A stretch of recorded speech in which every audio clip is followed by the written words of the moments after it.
अस्सलाम वालेकुम। उम्मीद है आप सब खैरियत से होंगे। दोस्तों, जनरली एक सवाल बहुत कॉमन है हमारे यहाँ के आगे बढ़ने के लिए या ऊपर जाने के लिए किन चीज़ों की ज़रूरत होती है? डिग्री, स्किल्स, मेहनत या फिर ताल्लुकात।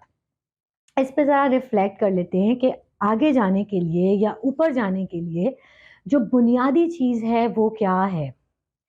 एक बहुत पुरानी एग्ज़ाम्पल है, लेकिन आपको देती हूँ कि है बड़ी शानदार, स्टिल वैलिड। ये कैंडल है, इसका वज़न है 250 ग्राम। अगर मैं इसको अपने हाथ पे रखूँ, तो मेरे हाथ को क्या होगा? कुछ भी नहीं होगा, क्योंकि 250 ग्राम तो कोई वज़न नहीं होता।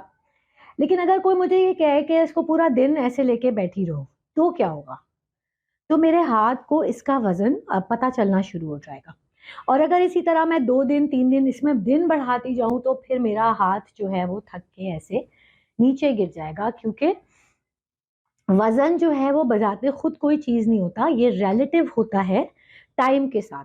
यानी कि अगर छोटा-सा भी कोई बोझ हो और वो ज़्यादा टाइम तक हमारे दरमियान रहे, हमारे साथ रहे, तो फिर हमें उसको सहना मुश्किल हो जाता है और हम बाकी ज़िंदगी के काम जो है वो इतनी आसानी से कर नहीं पाते। बिल्कुल इसी तरह से हम बहुत सारे छोटे-छोटे बोझ जो है लेके बच्चे से बड़े हो जाते हैं। वो खुद एतमादी में कमी का बोझ हो सकता है, वो एहसास कमतरी हो सकता है, वो बचपन में मज़ाक में दिया गया कोई ताना हो सकता है, सीरियसली दिया गया कोई ताना हो सकता है, या कोई हमारे अंदर की सोच ही हो सकती है। ज़रूरी नहीं है कि लोग ही हमेशा हमें कुछ ना कुछ कहें, हमारे अंदर की भी कोई सोच है, जो कि धीरे-धीरे, धीरे-धीरे वक़्त के साथ पुख्ता होती चली जाती है और हम इन बोझों के साथ बड़े हो जाते हैं। आगे बढ़ने के लिए और ऊपर जाने के लिए जो सबसे बुनियादी चीज़ है वो ये है कि हम अपने आप को इन बोझों से आज़ाद करें। बाद में सब चीज़ें आती हैं, स्किल्स और ये सब चीज़। पहले हमें इन बोझ से आज़ाद करना होगा खुद को। आपको एक ट्रू स्टोरी सुनाती हूँ एक खातून की। आज से कोई 14-15 साल पहले की बात है। बहुत पढ़ी-लिखी थी, बड़ी अच्छी डिसेंट जॉब कर रही थी। एक दिन उनके पास उनके एक एक्स कोलीग का कॉल आता है और कहते हैं कि भई बड़ी अच्छी, बड़ी ज़बरदस्त कंपनी में एक जॉब आई है, आप अप्लाई कर दो।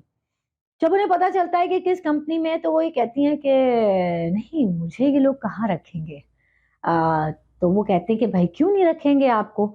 जो स्किल माँगी है, जो डिग्री माँगी है, वो तो आपके पास है। या नहीं, मगर मैं इस ऑर्गेनाइज़ेशन टाइप मटेरियल नहीं हूँ।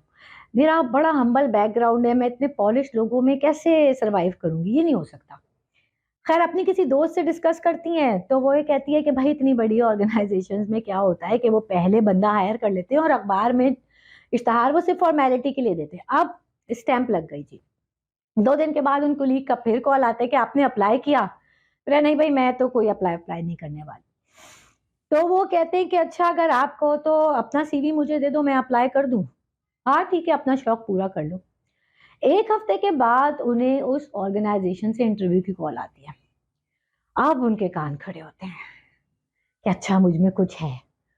फिर उनको ये पता है कि ऑर्गेनाइज़ेशन बहुत बड़ी है, तो उसके इंटरव्यू ज़्यादा होंगे और इतने आसान नहीं होंगे। फिर वो बड़ी मेहनत करती हैं, जान लगाती हैं, रिसर्च करती हैं और जी कोई 7-8 महीने में 6-7 इंटरव्यूज़ देके उस ऑर्गेनाइज़ेशन में उनको जॉब मिल जाती है। उन 13-14 सालों में बहुत ग्रूम करती हैं खुद को, बड़ा फ्लरिश करती हैं, बहुत एक्सपेंड करती हैं अपनी नॉलेज को। और वहीं पे उनको कुछ लोग ऐसे मिलते हैं जो कि उनको ये कहते हैं कि भई, आप में बात करने का टैलेंट है, आपके पास नॉलेज है, आप इसको यूज़ करो किसी प्लेटफ़ॉर्म पे। तो अगर हम इन खातून की स्टोरी पे रिफ्लेक्ट करें, तो हमें पता चलेगा कि उनके पास डिग्री भी थी, स्किल्स भी थी, कॉन्फिडेंस भी था। एक बोझ था, एक बोझ जिसको हम कहते हैं ना लिमिटिंग बिलीफ, वो लिमिटिंग बिलीफ के साथ जी रही थी कि मेरा बैकग्राउंड चूँकि हम्बल है, मैं किसी बहुत बड़े ग्रामर स्कूल से नहीं पढ़ी हुई, यूनिवर्सिटी कॉलेज वो अपना भूल चुकी थी। उन्होंने कहा कि मेरा बैकग्राउंड हम्बल है, मैं इतने अच्छे बैकग्राउंड वाले लोगों में कैसे उठूँगी, बैठूँगी। एक बोझ था, कुलीग ने हौसला दिया, लेकिन बोझ को तोड़ा किसने? उन्होंने खुद तोड़ा। अगर वो उस बोझ को तोड़ती नहीं ना, इंटरव्यू की कॉल आने के बाद उन्होंने रियलाइज़ किया कि वो एक गलत बात सोच रही थीं, वो नहीं तोड़तीं तो आज वो वहीं कहीं होती ना, आज वो इतना आगे नहीं जा सकती थीं। क्या आप जानना चाहते हैं कि वो खातून आज कहाँ हैं? वो आपके सामने बैठ के आपसे ये बात कर रही हैं। This is my story. तो अब हम जैसे देखते हैं कभी हम रोड ट्रिप करते हैं कहीं, हैदराबाद जाते हैं हम ज़्यादातर, तो हम कहते हैं कि भई टिक्की के आखिरी कोने में भी ना कोई चीज़ ठूसनी है तो ठूस दो, ये चप्पल भी डालो, ये भी डालो, वो भी डालो। ट्रेन में लोग सफ़र करते हैं आप देखें, माशाल्लाह से खाने इतने लेके जाते हैं ऐसा लगता है कि आज से पहले ना खाना मिला है ना आज के बाद मिलेगा। सामान ही सामान होता है। प्लेन में सफ़र करना होता है, क्या होता है? भई पर्चा निकालो, वो टिकट पे कितना वज़न मेंशन है और अगर कहीं ज़्यादा दूर जा रहे हो किसी डेस्टिनेशन पे तो भई पहले घर में वे हो रहा होता है सामान, ऐसे ही होता है ना? क्यों? क्योंकि जितना ऊपर जाना होता है ना इंसान को, उतना बोझ कम रखना होता है।